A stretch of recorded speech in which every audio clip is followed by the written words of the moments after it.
জাতীয় নাগরিক পার্টি বা ন্যাশনাল সিটিজেন পার্টি বিষয়ে সম্পর্কে জামাত শিবিরের দৃষ্টিভঙ্গি কি হওয়া উচিত?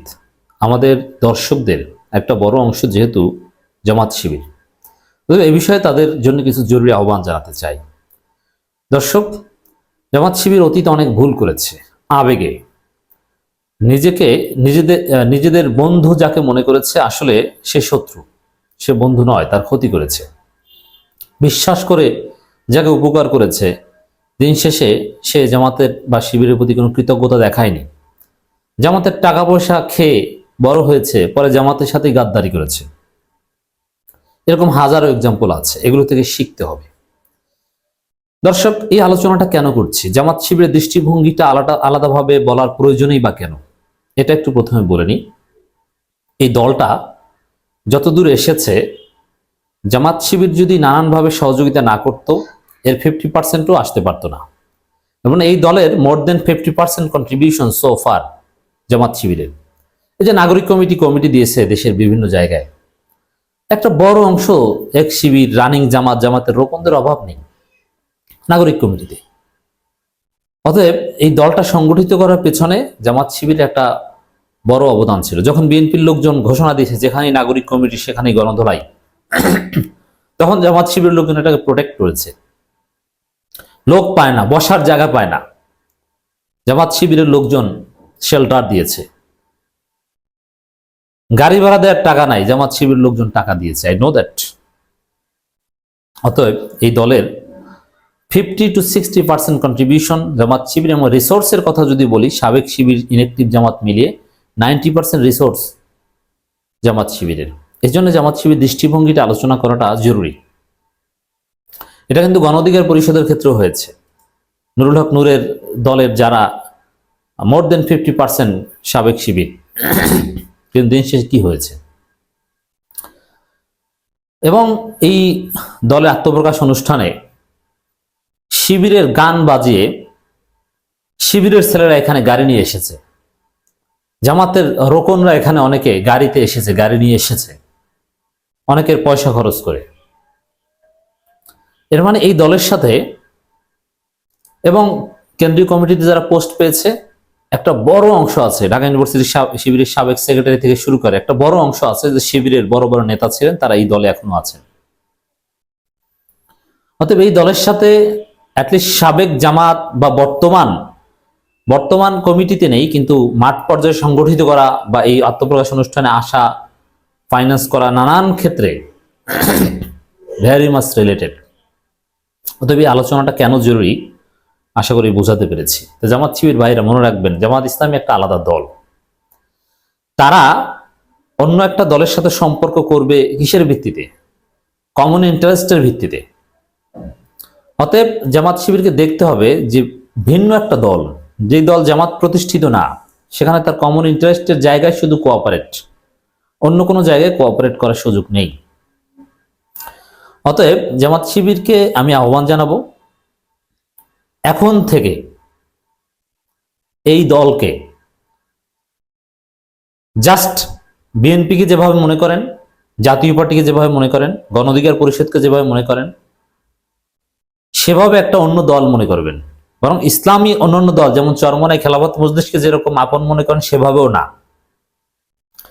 বিএনপি, জাতীয় পার্টি বা এই টাইপের একটা গণ অধিকার পরিষদ টাইপের একটা দল, এর চাইতে বেশি কোনোভাবে মনে করবেন না। এটা আমার আহ্বান, এটা আমার টেক, আপনাদের প্রতি অনুরোধ। এই আহ্বান মানে অনুরোধ, আপনাদের তো আর দৃষ্টিভঙ্গি চাপিয়ে দিতে পারি না। যখনই বলবেন যে আহ্বান, তখন বুঝবেন ওটা অনুরোধ, অথবা আমার টেক বলছি। যারা আমার আলোচনা শুনেন তারা এটা বিবেচনা করতে পারেন। That's it. ইসলামী দল হলে তাদের সাথে আপনাদের একটা কমন গোল এমনিতেই থাকে, এখানে এই কমন গোলের প্রশ্নটা নেই। অতএব এরা আপনাদের দীর্ঘস্থায়ী বন্ধু হওয়ার প্রশ্ন আসে না। এরপর দেখেন, এই দলের মধ্যে গে আছে, সমকামী আছে। এরা শুরুতেই পাকিস্তানপন্থী রাজনীতির ঠাঁই হবে না বলে ইসলামপন্থীদেরকে আদারিং করেছে, ট্যাগ দিয়েছে শাহবাগী রাজনীতি। অথচ বাংলাদেশে কোনো পাকিস্তানপন্থী রাজনীতি নেই। বাংলাদেশে আছে ভারতপন্থী রাজনীতি, চীনপন্থী রাজনীতি, রাশিয়াপন্থী রাজনীতি, পিকিংপন্থী রাজনীতি, মার্কিনপন্থী রাজনীতি, পশ্চিমাপন্থী রাজনীতি। ইরানপন্থী রাজনীতিও কেউ কেউ করে, কিন্তু পাকিস্তানপন্থী রাজনীতি বলতে কোনো রাজনীতি নেই। এটা একদম ভুয়া কথা। এটা ইসলামপন্থীদের ট্যাগ দেওয়ার জন্য, এটা আওয়ামী লীগের আবিষ্কার, পাকিস্তানপন্থী শব্দটা, এটা ওরা করেছে। অতএব আপনাদের সাথে অনেক বিষয়ে এই নতুন দলের ইখতিলাফ অনিবার্য। বেশি দিন পিসফুলি কোএক্সিস্ট করতে পারবেন না। আর সবচেয়ে বড় ধাক্কাটা যে খাবেন, আপনাদের অনেক কাছের লোক, আপনাদের অনেক রিসোর্স এরা নিয়ে যেতে পারে বিভিন্নভাবে, যদিও সেই রাস্তা বন্ধ হয়ে যাবে শীঘ্রই, বিশ্বাস করি। যেমন শিবির করার পরে একটা বড় অংশ জামাতে যায় না, নানান কারণে জামাতের রাজনীতি তার ভালো লাগে না, কিন্তু শিবির ভালো লাগে, তারা অনেকেই এখানে যেতে পারে। তো এটাও তো জামাতের জন্য একটা অপ্রত্যাশিত জিনিস যে শিবিরের ছেলেরা জামাতে না এসে তারা এইসব জায়গায় যাবে। জামাত যদি এই দল সম্পর্কে বেশি গদগদ করে, লুতুপুতু করে, তাহলে এটা খুব সহজে যেতে পারবে। এই বিষয়টা জামাতকে খেয়াল রাখতে হবে।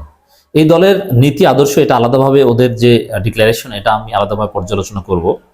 কোনোভাবেই জামাত শিবিরের দীর্ঘমেয়াদী বন্ধু হওয়ার মতো কোনো দল নয়।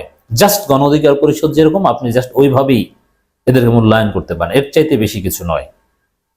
অতএব আলাদাভাবে সুযোগ সুবিধা টাকা পয়সা দিয়ে প্রমোট করলে আপনাদের লাভ হবে, ভবিষ্যতে আপনাদের পক্ষে কথা বলবে নানান বিষয়, এই ধরনের চিন্তা ভাবনা ভুলেও করেন না। আপনাদেরকে গালি দিবে, আপনাদেরকে ৭১ নিয়ে খোঁচা দিবে, লিখে রাখেন। পাকিস্তানপন্থী বলে খোঁচা তো অলরেডি দিয়েছে। ৭১ প্রশ্নে আপনাদের সমালোচনা করবে, এটা নিশ্চিত। মৌলবাদীও বলবে। অতএব সুযোগ পেলে আপনাদেরকে পিটাবে। অতএব বন্ধু মনে করে ওই দুধ কলা দিয়ে সাপ পোষার মতো ঘটনা ঘটাইন না। এই দলে আপনাদের অনেক রোকন কর্মী অনেকেই আছে, তাদেরকে ফিরিয়ে আনুন, নইলে বহিষ্কার করুন। জামাতের উপকার হবে এরকম কোন দল এটা নয়, এটা স্পষ্ট। হ্যাঁ, অন্য দলকে যেভাবে ট্রিট করতে, যেমন শিবিরের সভাপতি এই দলকে স্বাগত জানিয়েছেন, ছাত্র সংগঠনকে আগে স্বাগত জানিয়েছিলেন, জামাতের সেক্রেটারি জেনারেল স্বাগত জানিয়েছেন, প্রত্যাশার কথা বলেছেন, এই দলের সাথে আলোচনার দরজা খোলা আছে এটা বলেছেন, রাইট? সেখানে গিয়েছেন, সব ঠিক আছে, এরকমই হবে, জাস্ট অন্য একটা দল। এখন আপনি কতটুকু সহযোগিতা করবেন, it depends on common interest. যেমন একটা জায়গায় আমি মনে করি সেকেন্ড রিপাবলিকের কথা ওরা বলছে, সেকেন্ড রিপাবলিক জামাত শুড, এটা তাদের উচিত যে সেকেন্ড রিপাবলিক চাওয়া। এই সেকেন্ড রিপাবলিক প্রশ্নটা, এটা একটা কমন ইন্টারেস্টের জায়গা হতে পারে। আর আওয়ামী লীগ বিরোধিতা এটা যে কারো চাইতে বেশি করবে বা আওয়ামী লীগকে নিশ্চিহ্ন করতে চাইবে এই জাতীয় নাগরিক পার্টি, এই জায়গাটাও জামাত কোঅপারেট করতে পারে। এর মানে শুধুমাত্র জামাতের সাথে নীতি আদর্শ স্বার্থ বা পয়েন্ট টু পয়েন্ট মিল আছে, ইস্যুভিত্তিক বিষয় ছাড়া অন্য কোনোভাবে এই দলকে কোঅপারেট না করতে আমরা আহ্বান জানাই। এবং আপনাদের কেউ যদি এখানে থেকে থাকে, ফিরিয়ে আনুন। এই দলের মধ্যে তো ভাই গে আছে, আপনি এই দলে কিভাবে থাকবেন? আপনি এলজিবিটির সাথে থাকবেন? এটা হয়? এই দল কোনোভাবেই ইসলামী মূল্যবোধ ধারণ করে না। এরা শুরুতেই মোমবাতি পূজা দিয়ে শুরু করেছে, আপনারা দেখেছেন না? এরা মোমবাতি প্রজ্বলনের দল, এরা মুসলিম মানুষ, ইসলামী মূল্যবোধ ধারণ ভুলেও করবে না, বরং এগুলোর বিরোধিতা করবে। অতএব একজন সাবেক শিবির এখানে থাকতে পারেন বলে আমি মনে করি না। জামাতের রাজনীতি ভালো নাই লাগতে পারে, আমি কখনোই সাবেক শিবিরকে বলি না যে আপনি জামাত করেন, আপনি অন্য দল করতে পারেন, কিন্তু আপনার মৌলিক, আপনি যতটুকু ইসলাম শিখেছেন সেখান থেকে আপনার বিচ্যুত কাম্য নয়।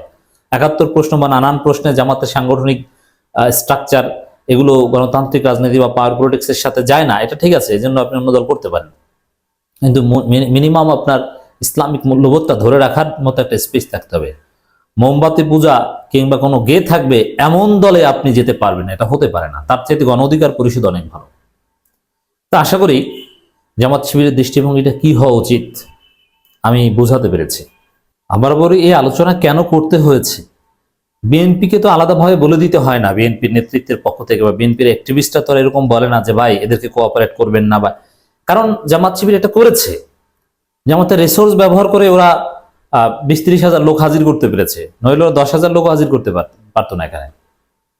এটা হয়েছে, জামাত গাড়ি দিয়েছে, টাকা দিয়েছে, তাদের লোকজন এসেছে। তারা অনেকে ভেবেছিল যে না এই দল তাদের পক্ষ হয়ে কাজ করবে, তাদের বিরুদ্ধে একাত্তর কেন্দ্রিক যে প্রচারণা, পাকিস্তানপন্থী এই এই ধরনের যে প্রোপাগান্ডা, এর জবাব ওরা দিবে?